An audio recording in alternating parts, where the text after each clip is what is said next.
The storytelling was incredible. Most of the games in this era, especially early on in this era, were just like a first-person shooter that was, gung-ho, military, yada yada, kill the thing.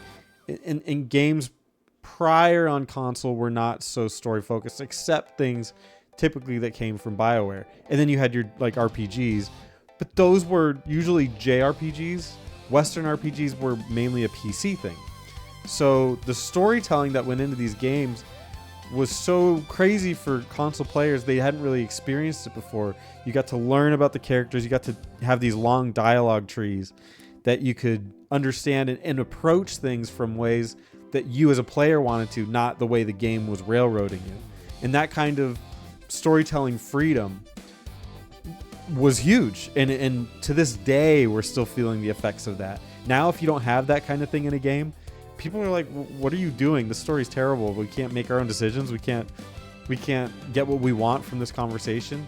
So the impact is immeasurable. One of my favorite aspects of Mass Effect, the first game and the entire franchise, was its unique combination of RPG storytelling and shooting.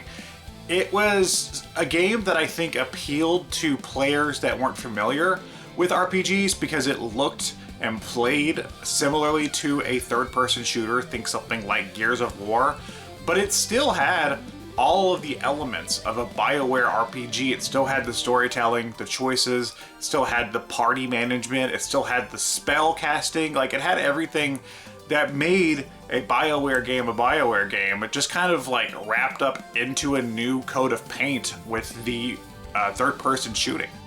Voice acting in video games prior to, Mass Effect and I would argue Knights of the Old Republic, but just prior to BioWare entering that space, was hilariously bad.